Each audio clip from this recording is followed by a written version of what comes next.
Assalamualaikum warahmatullahi wabarakatuh. Selamat berjumpa kembali pada topik kali ini yaitu harga transfer ya. Nah, topik kali ini masih ada kaitannya dengan topik sebelumnya yaitu akuntansi pertanggungjawaban ya.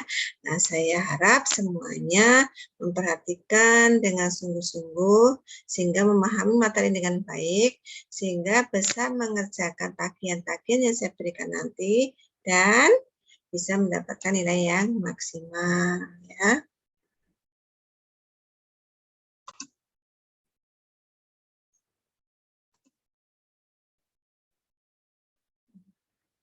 Oke, pertama kali kita akan menjelaskan tentang latar belakang terjadinya harga transfer ya. Ini misalnya suatu perusahaan yang terintegrasi secara vertikal ya, terintegrasi secara vertikal, ini memiliki 3 divisi ya. Nah, yaitu misalnya divisi penambangan, kemudian divisi pengolahan, dan divisi manufaktur ya. Nah, divisi penambangan menambang bahan baku yang ditransfer ke divisi pengolahan. Nah, setelah diproses, divisi pengolahan mentransfer bahan baku yang sudah diproses tersebut, sudah diproses tadi, ke divisi manufaktur ya. Kemudian divisi manufaktur selanjutnya memasukkan bahan baku yang sudah diproses tersebut sebagai bagian produk jadinya ya. Nah, dalam contoh tersebut maka kita dapati terjadi 2 kali pentransferan barang antara divisi dalam perusahaan yang sama ya. Nah, sekarang pertanyaannya, berapakah harga yang seharusnya mengendalikan transfer ini? Berapa harganya ya, antar divisi tadi? Baik, itu salah satunya. Jadi Anda semua sudah punya gambaran ya tentang harga transfer ini. Nah, dari situ maka kita bisa mengambil kesimpulan bahwa latar belakang terjadinya harga transfer ini adalah yang pertama, perusahaan ya organisasinya telah terdesentralisasi ya, atau ada pembagian wewenang ya, atau telah dibagi-bagi menjadi pusat laba ya. Tuh. Kemudian yang kedua, transfer barang atau jasa antar pusat laba ini menimbulkan masalah dalam penentuan harga transfer seperti yang saya ceritakan tadi ya. Kemudian yang ketiga, proses diferensiasi bisnis dan perlunya integrasi dalam organisasi yang telah melakukan diferensiasi bisnis. Ini adalah latar belakang terjadinya harga transfer. Perlu saya jelaskan untuk poin yang ketiga ini ya, proses diferensiasi bisnis ya. Yang dimaksud di sini adalah upaya yang dilakukan perusahaan ya untuk membedakan bisnis yang dimilikinya dari bisnis-bisnis pesaing ya, dengan cara membuat membuat bisnis tersebut bersifat spesial ya. Tentu saja ini tidak mudah ya, perlu perjuangan ya, dan perlu integrasi ya dalam organisasi telah melakukan diferensi bisnis tersebut gitu ya. Jadi karena perjuangan ini berat, makanya perjuangannya berat sehingga perlu integrasi dalam organisasi tersebut gitu.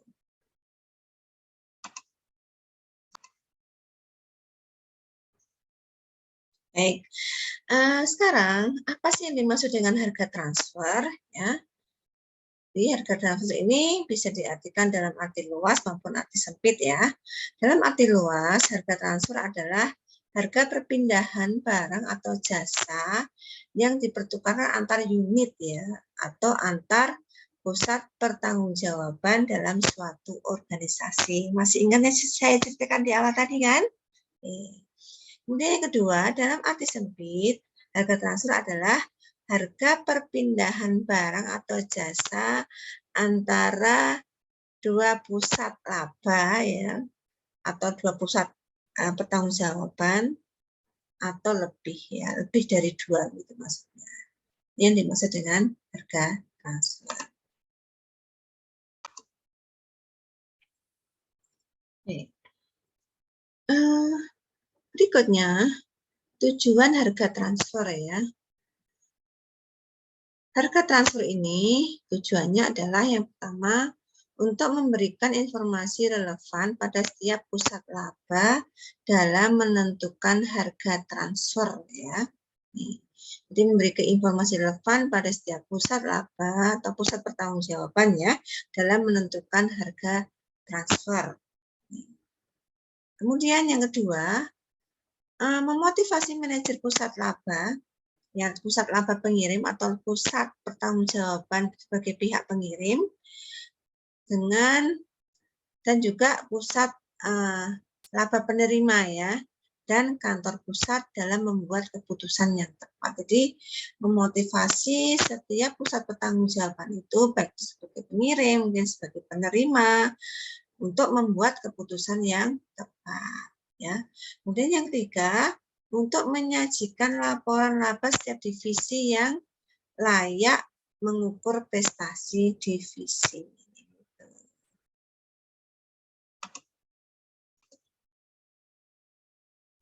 Selain ketiga tujuan tersebut, sebenarnya masih ada tujuan-tujuan yang lain ya dalam penentuan harga transfer ini. Yang berikutnya mungkin ya tujuan yang lain, misalnya ini bisa membantu menilai kinerja ekonomi pusat laba yang terkait ya, bisa membantu kinerja ekonomi. Kemudian bisa juga digunakan sebagai evaluasi prestasi divisi ya. Kan nanti ingat perusahaan dibagi menjadi beberapa divisi sehingga ini bisa digunakan untuk evaluasi prestasi divisi secara akurat ya. Artinya akurat nih tidak satupun manajer divisi yang memperoleh keuntungan dengan mengorbankan kepentingan divisi lain gitu. Tidak boleh egois gitu ya.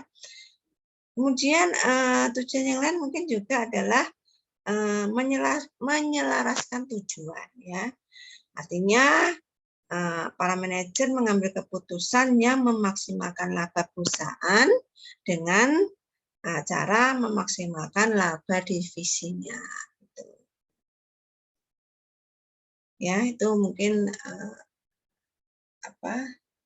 tujuan-tujuan dari harga transfer ya.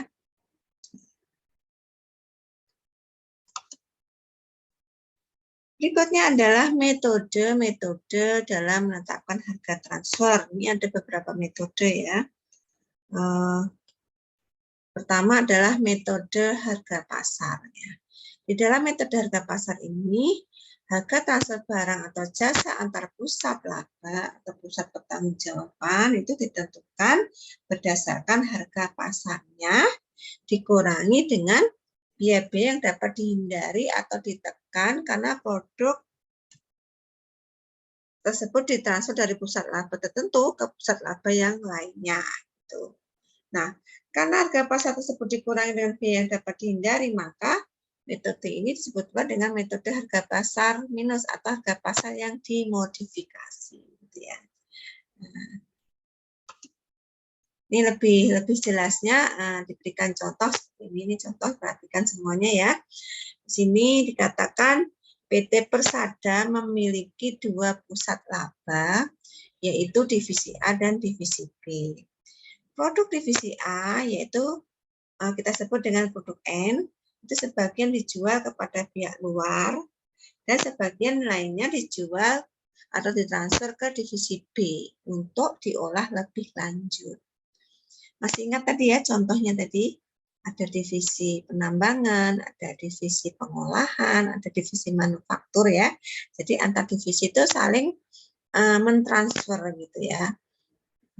Nah, di sini saya lanjutkan, harga jual per unit dari produk N ini kepada pihak lain itu sebesar Rp360. Nah, biaya produksi dan non-produksi produk N di divisi A per unit itu apa saja? Nih, silahkan diperhatikan. Di sini terlihat bahwa elemen-elemen biaya sesungguhnya itu terdiri dari produksi variabel, ya, kemudian produksi tetap, non produksi variabel dan non produksi tetap, ya. Nah, elemen biaya sesungguhnya untuk produksi variabel ini adalah Rp120. Untuk produksi tetap Rp30. Untuk non produksi variabel Rp60 dan non produksi tetap adalah Rp50. Sedangkan biaya standar, ya, biaya standarnya untuk produksi variabel ini sebesar Rp100. Ini jangan apa ya, terjebak pada ini ya, ini kurang ke kanan ya. Ini biaya standar ya. Jadi ini perhatikan kursor saya, ini adalah biaya standar. Sedangkan yang ini kolom sebelah kiri ini adalah elemen biaya sesungguhnya ya. Jadi saya ulangi, untuk biaya standar produksi variabel ini adalah 100. Kemudian biaya standar untuk produksi tetapnya adalah Rp30. Kemudian biaya standar untuk non produksi variabel adalah Rp60 dan non produksi tetap adalah Rp50. Nah, jika produk ditransfer dari divisi A ke divisi B, katakanlah dari divisi penambangan ke divisi pengolahan, biaya non produksi variabelnya sebesar Rp40. Maaf, ini ada kesalahannya, 60 ya. Biaya non produksi variabelnya sebesar Rp60 itu dapat dihindari. Nah, ini ya. Nah, ini 60 ya. Non produksi variabelnya itu 60. Jadi biaya non produksi variabel ini adalah biaya yang dapat dihindari gitu ya. Biaya non produksi variabel itu bisa dihindari sebesar Rp60 ya. Nah, atas dasar data PT Persada tersebut, maka dapat ditentukan besarnya harga transfer per unit dari divisi A ke divisi B, yaitu harga pasar per unitnya Rp360. Ingat ya, nih harga pasarnya tadi ini kan dijual ke pihak lain itu kan 360. Nah, maka ini kita katakan sebagai harga pasar dari produk N. Kemudian biaya yang dapat dihindari ya, yaitu berupa apa? Biaya yang dapat dihindari adalah biaya non produksi variabel sebesar berapa? 60 Rp60 ya. Ini diralat ya, bukan 40 tapi 60, sehingga harga transfer per unitnya adalah Rp300.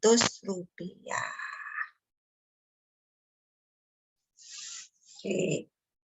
Oke, saya kira semuanya bisa dipahami nih ya. Baik. Biasanya manajemen ini menghadapi berbagai kondisi ya. Yaitu yang pertama tidak menghadapi kendala sumber. Kemudian yang kedua mungkin dalam kondisi menghadapi kendala sumber ya.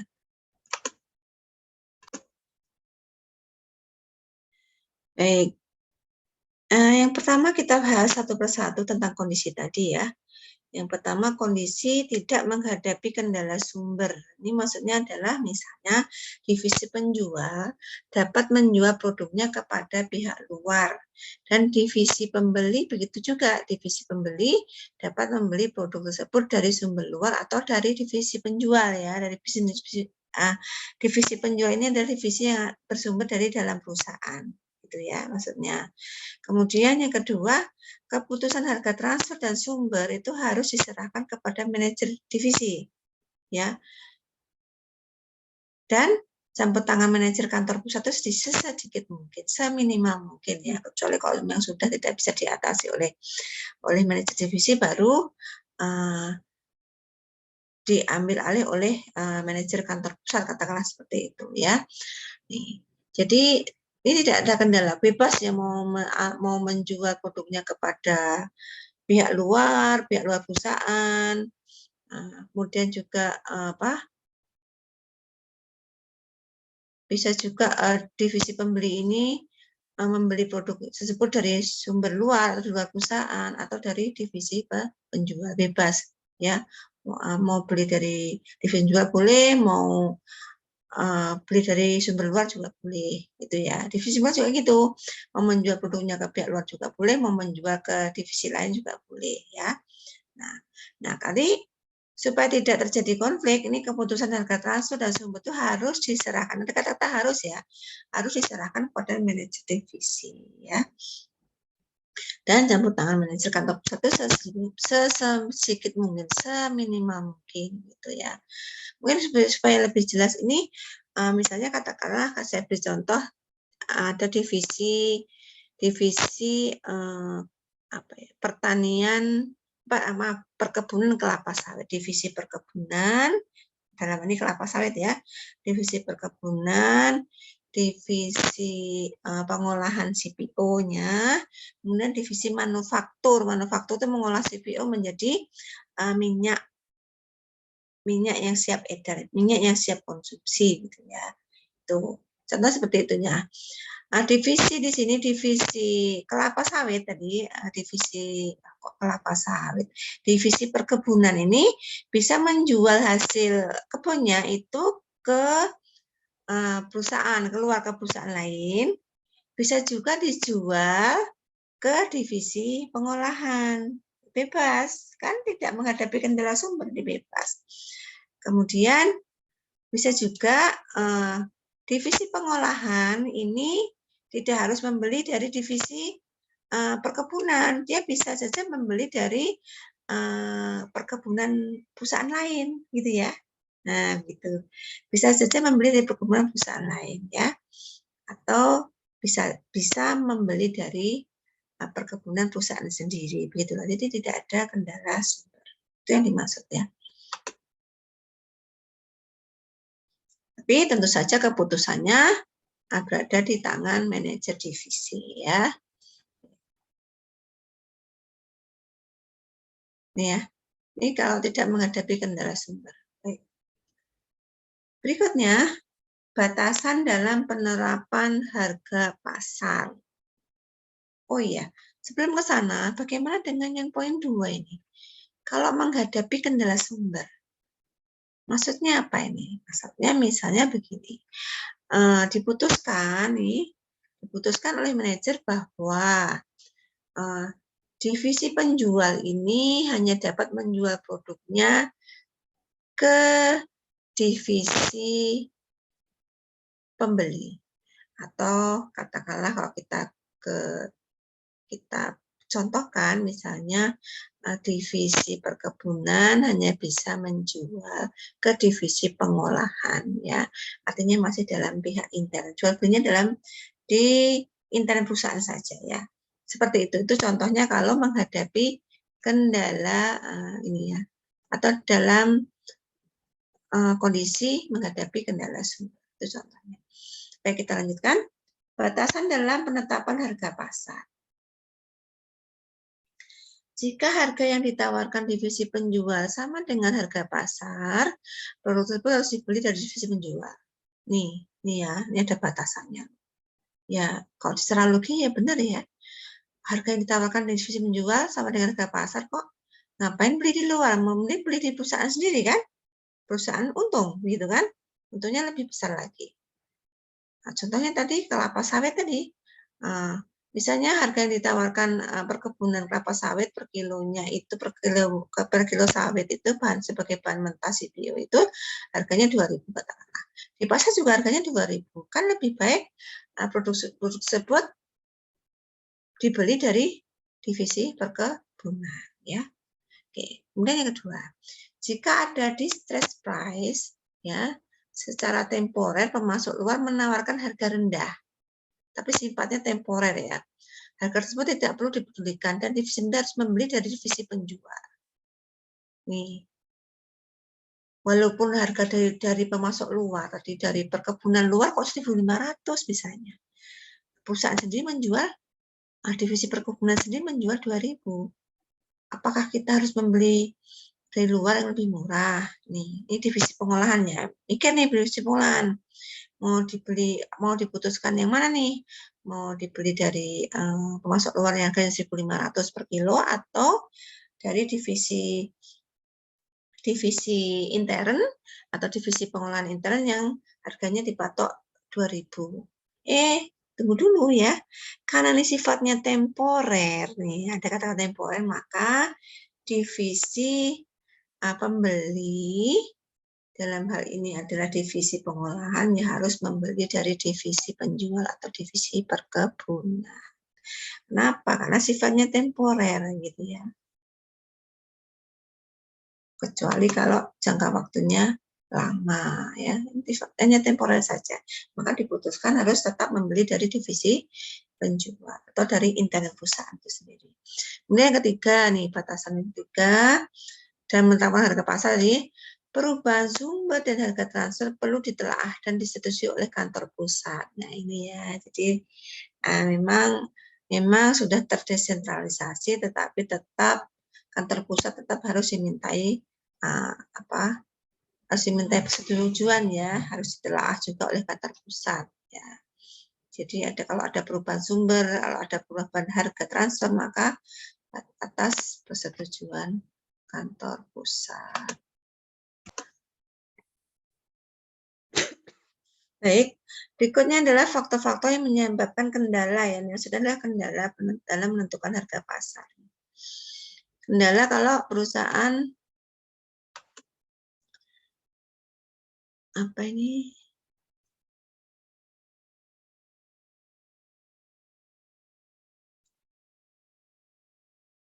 kalau perusahaan menggunakan metode harga pasar gitu, apa sih kendalanya ya?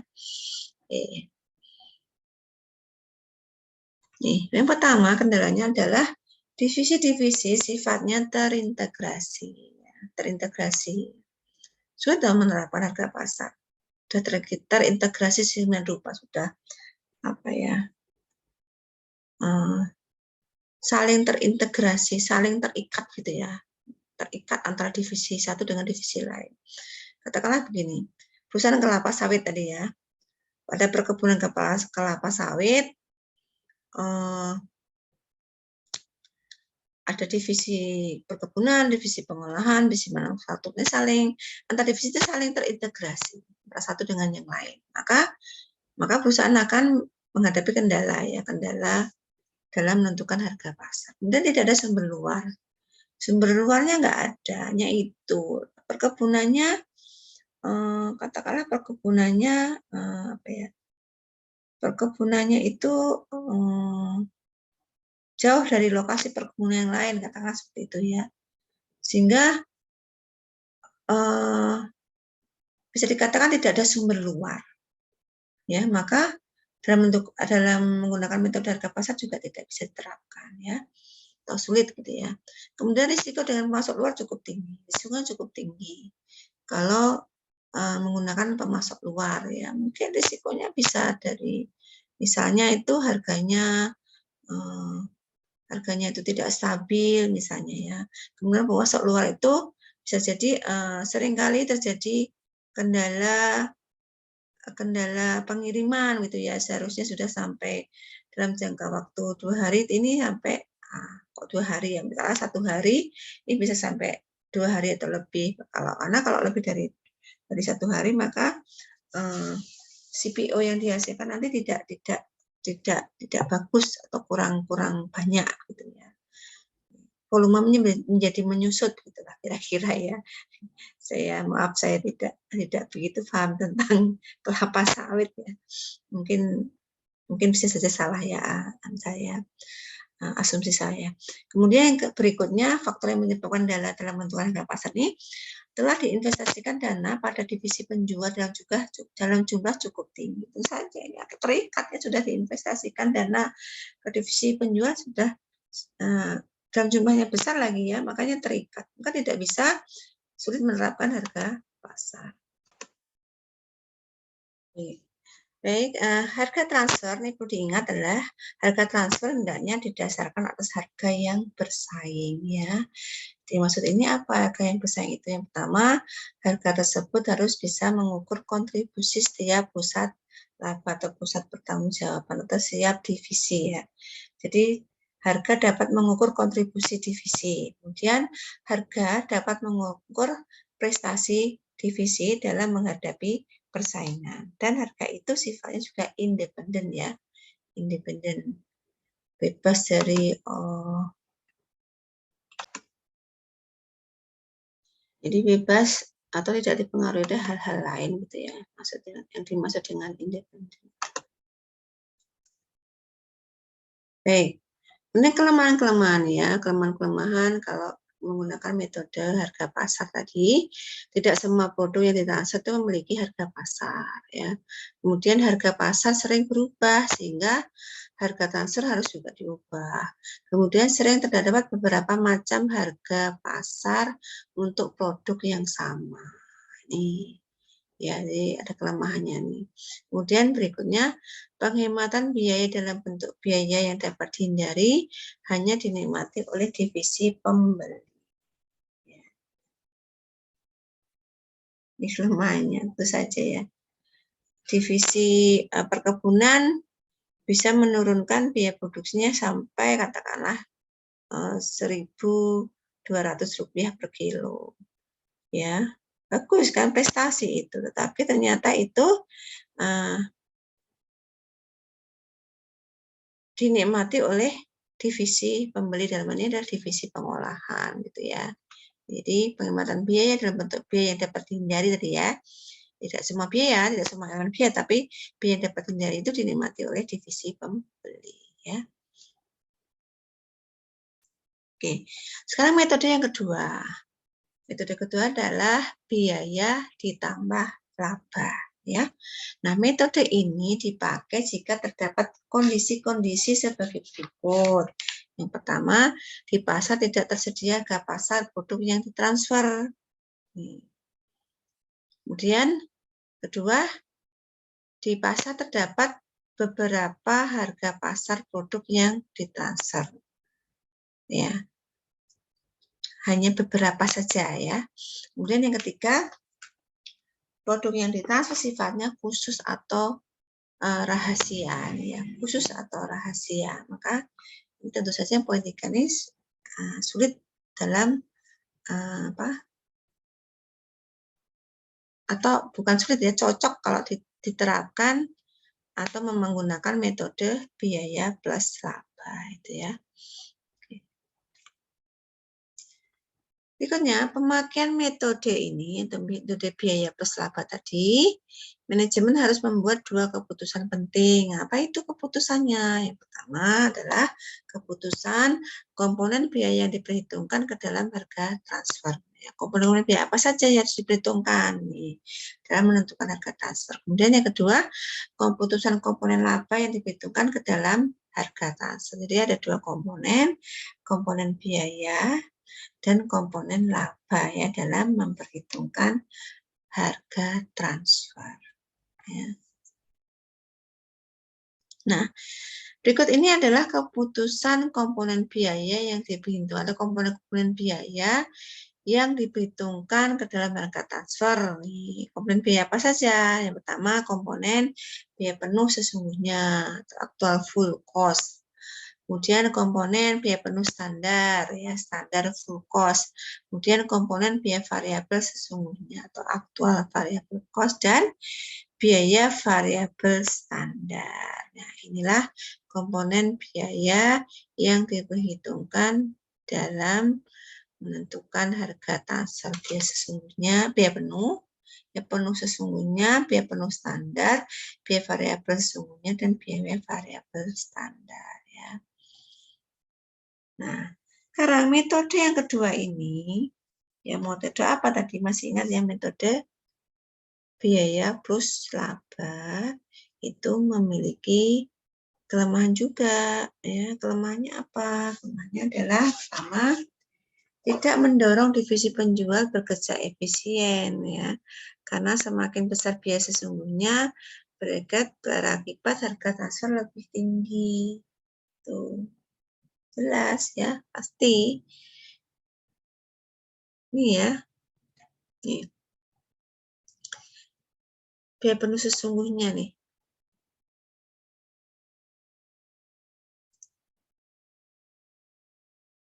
semakin besar biaya sesungguhnya, maka harga transfernya juga makin tinggi nih ya. Iya, poin pertama ini ya. Jadi perusahaan bukan perusahaan ya, divisi ini tidak seolah-olah cuek gitu ya. Mau berapapun biaya sesungguhnya biar aja gitu. Toh nanti yang menanggung adalah divisi divisi pembeli ya kan. Kalau perkebunan itu biar aja, nggak usah, biar aja dipupuk banyak-banyak ya. Walaupun sebenarnya dipupuk itu katakanlah dipupuk 1 kilo dengan dipupuk 2 kilo itu hasilnya sama produksinya itu. Maka kan lebih baik dipupuk 1 kilo. Tapi karena ini memakai sistem metode biaya plus laba, maka tidak mendorong divisi penjual untuk bekerja efisien ya. Harusnya pupuknya dihemat, bisa 1 kilo tuh hasilnya sama, tapi ini lebih dari 1 kilo sehingga tidak efisien, sehingga semakin besar biaya sungguhnya maka harga transfernya juga lebih tinggi. Ini akan merugikan divisi selanjutnya gitu ya. Nah, ketidak efisien divisi penjual ditanggung oleh divisi pembeli. Tadi seperti saya contohkan tadi, divisi perkebunan tidak efisien ya.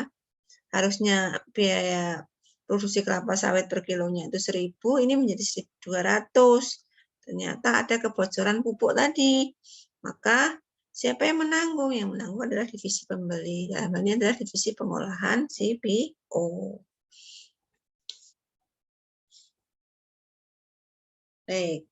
Berikutnya adalah komponen laba yang digunakan sebagai dasar harga transfer. Komponen laba itu apa? Yang pertama adalah persentase biaya dan return atas investasi. Return artinya adalah pengembalian investasi ya.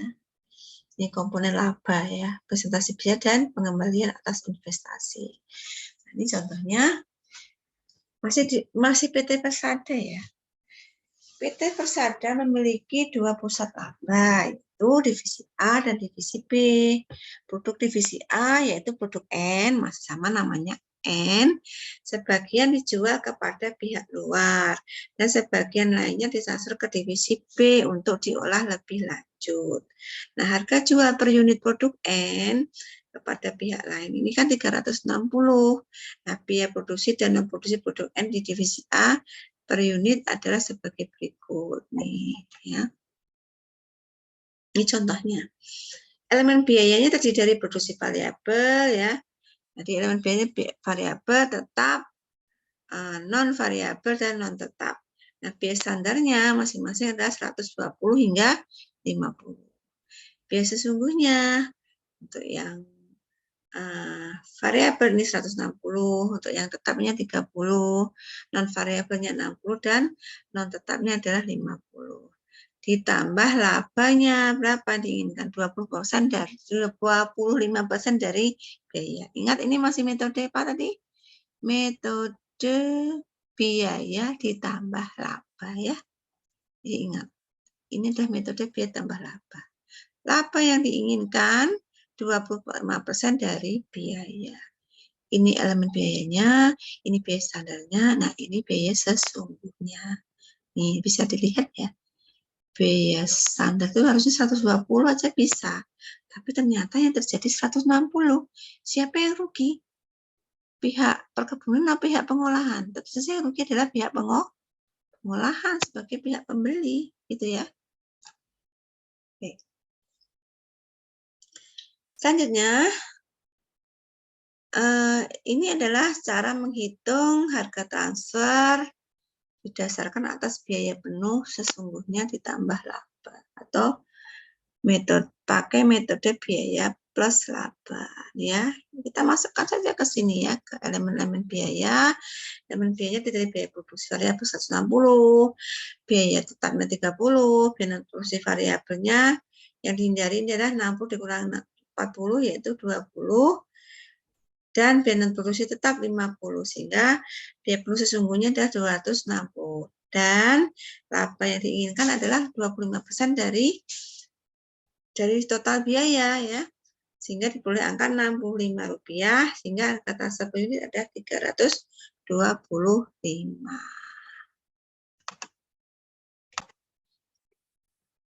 Sejauh ini mudah ya. Cuma mungkin yang di pertanyaan Anda nih, ini yang bagian ini ya. Biaya non-produksi variabel yang tidak dapat dihindari adalah 60 dikurangi 40 sama dengan 20 ya. Benar ya, itu yang ditanyakan mungkin ya. Oke, jadi 20 itu berasal dari sini ya. Nih, ya ini ya. Ini ya lihat biaya non-produksi variabel 60. Nah, 40 dari mana? 40 dari ini ya. Biaya standar, selisih antara biaya standar dengan biaya sesungguhnya yaitu 40 ya. Nih. Sehingga biaya non-produksi variabel yang tidak dapat dihindari 20. Nih, 20 ya. Sehingga kata transfer unit totalnya adalah 325. Nah, sekarang harga transfer berdasarkan biaya penuh standar ditambah laba. Nih ya, harga transfer mungkin saya perjelas lagi.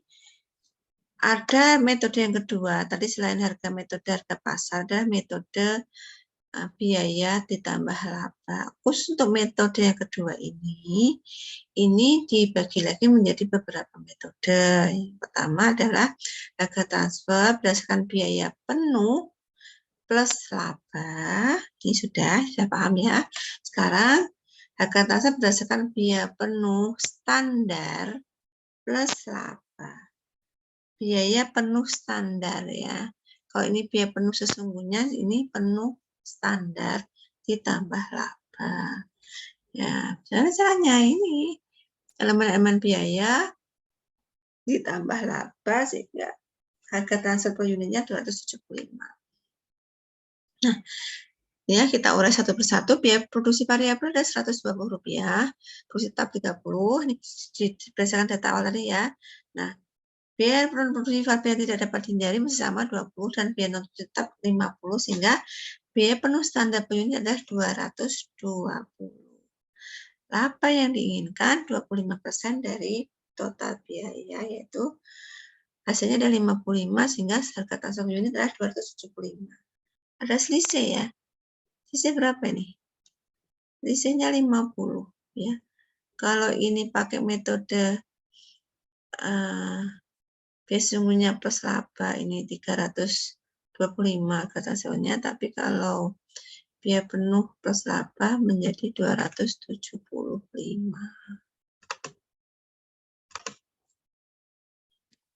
Kalau begitu bisa kita simpulkan yang membedakan harga transfer berdasarkan biaya penuh standar plus laba dengan harga transfer berdasarkan biaya penuh sesungguhnya ini adalah di sini ya letaknya. Nah, ini loh.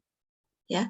Kalau pakai biaya standar maka produksi variabelnya kita tetapkan 120. Tetapi kalau pakai metode biaya sesungguhnya maka biaya produksi variabel adalah sebesar 160. Ya. Ini kan sini 150. Kemudian yang di sini 120. Sehingga di sini nanti kalau sudah dikalikan dengan 25% harganya menjadi harga transfernya menjadi 275. Ya, kemudian yang ketiga, harga transfer berdasarkan biaya variabel sesungguhnya plus laba. Biaya variabel sesungguhnya. Ini di sini ya. Biaya variabel sesungguhnya. Ya, ini. Biaya variabel sesungguhnya adalah 160. Biaya non produksi variabel yang tidak dapat dihindari masih sama 20. Biaya variabel sesungguhnya per unit adalah 180. Sehingga ini totalnya ya 180 sehingga laba yang diinginkan adalah 25% dari total biaya yang dikeluarkan, maka 25% kali 180 hasilnya 45 sehingga harga transfer per unitnya adalah 225 ya. Ini kalau kita pakai metode harga transfer biaya variabel plus laba. Bagaimana kalau berdasarkan biaya variabel standar plus laba. Nih ya. Sama caranya, cuma di sini letaknya biaya variabel standar per unit 140. Ya, sehingga diperoleh harga transfer sebesar 175.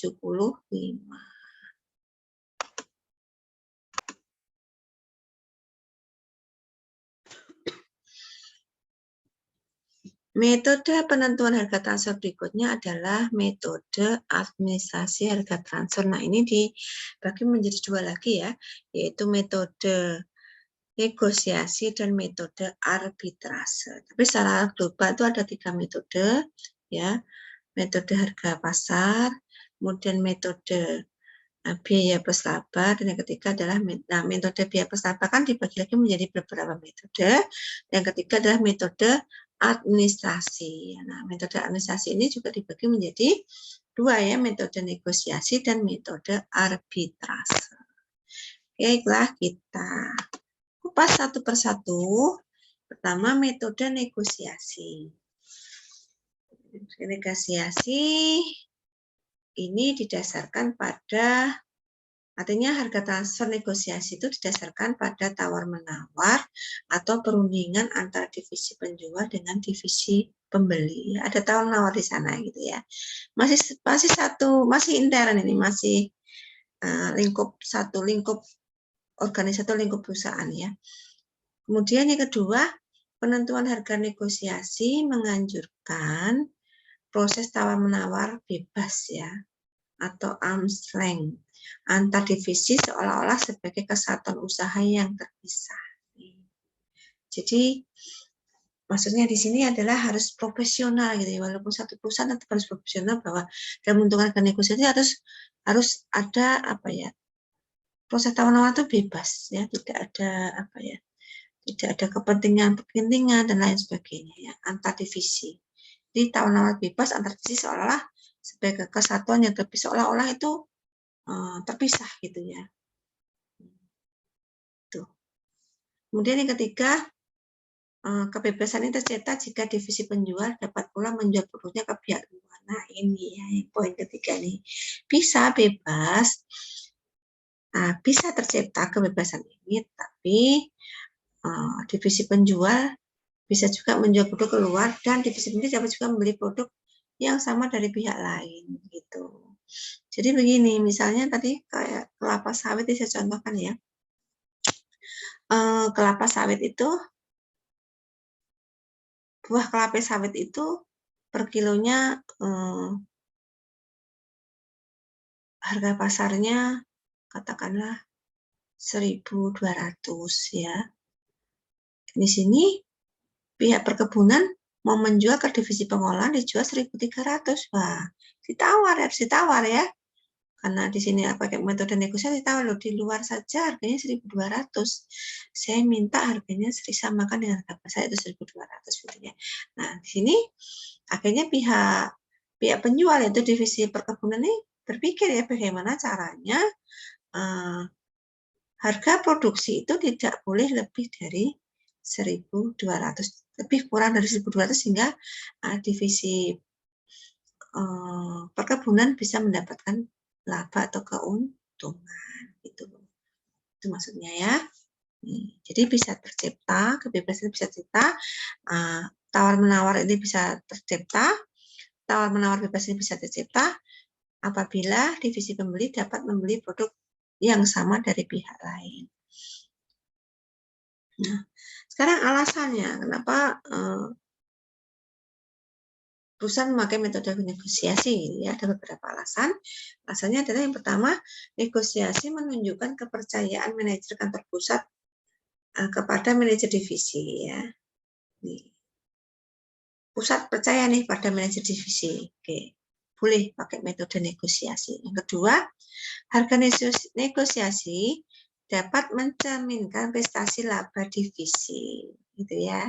Bisa mencerminkan laba divisi, karena misalnya begini tadi, pihak perkebunan bisa menjual atau bisa dari tawar-menawar tadi disepakati harga 1.200 per kilogram ya, buah kelapa sawit.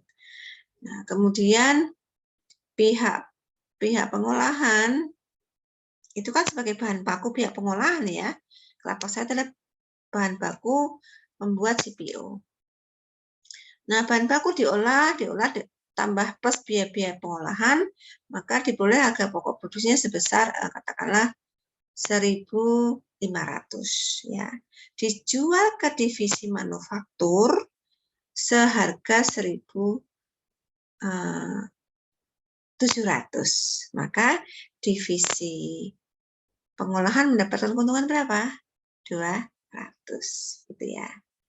Seandainya tadi tidak ada proses tawar-menawar, tetap dihargai 1.300, maka divisi pengolahan hanya bisa mendapatkan keuntungan 100 saja. Itu ya, itu contoh atau alasan metode negosiasi ya. Kemudian yang ketiga, alasan yang ketiga adalah jika manajer divisi mengetahui informasi biaya dan harga pasar, maka dapat dicapai harga negosiasi yang rasional ya. Dapat dicapai harga negosiasi yang rasional ya. 1.300 nggak rasional, di luar saja harga harga kelapa sawit, buah kelapa sawitnya aja 1.200, kok ini mau menjual 1.300 ya, tidak rasional gitu. Kira-kira seperti itu ya. Nah, tapi setiap kelebihan pasti juga ada kelemahannya ya. Sekarang kelemahan dari metode negosiasi itu apa? Yang pertama, kelemahannya adalah memerlukan waktu perundingan yang lama ya, tentu saja ya, alot gitu ya. Yang kedua, bisa timbul konflik antar divisi, tentu saja masuk akal ya. Ketiga, laba divisi sangat peka terhadap keahlian manajer divisi dalam tawar-menawar. Ini ya.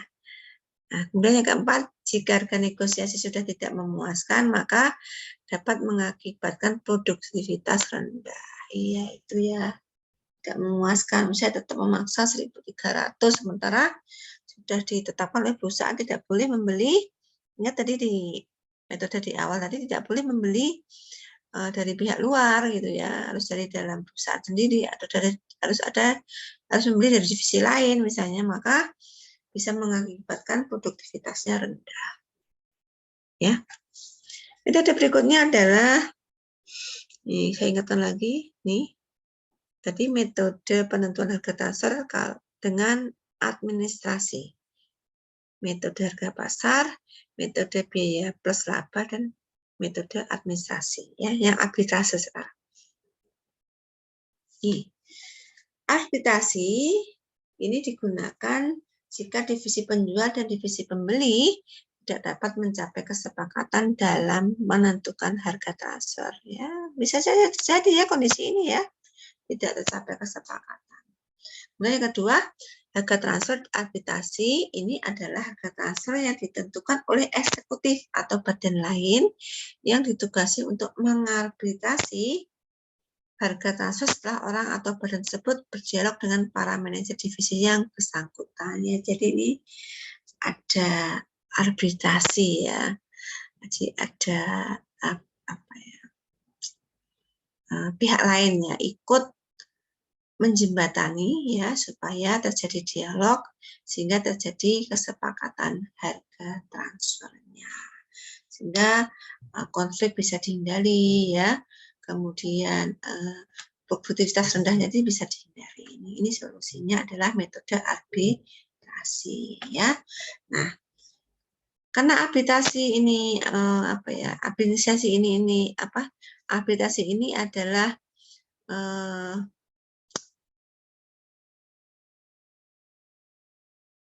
arbitrasi ini adalah campur tangan oleh eksekutif ya atau badan lain, maka komite arbitrasi ini yaitu eksekutif atau badan lain ini kita sebut komite, bertanggung jawab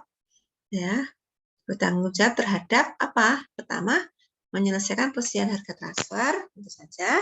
Yang kedua, menelaah kembali pengubahan sumber pengadaan yang ditelaah kembali. Kemudian kalau perlu mengubah aturan penentuan harga transfer. Ya, jadi intinya adalah setiap masalah yang terjadi dalam penentuan harga transfer ini semuanya ada solusi yang bisa diambil ya. Berbagai macam solusi bisa diterapkan. Intinya supaya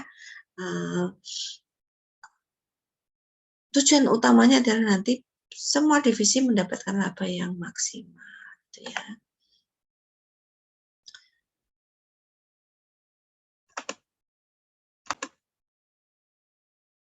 Oke. Baiklah, cukup sekian penjelasan tema kita kali ini, yaitu tentang harga transfer. Nah, mudah-mudahan Anda semua bisa memahami materi dengan baik ya. Saya ingatkan, silakan semuanya membuat notulensi tentang materi hari ini, kemudian dikumpulkan di classroom ya. Baiklah, saya akhiri. Wassalamualaikum warahmatullahi wabarakatuh.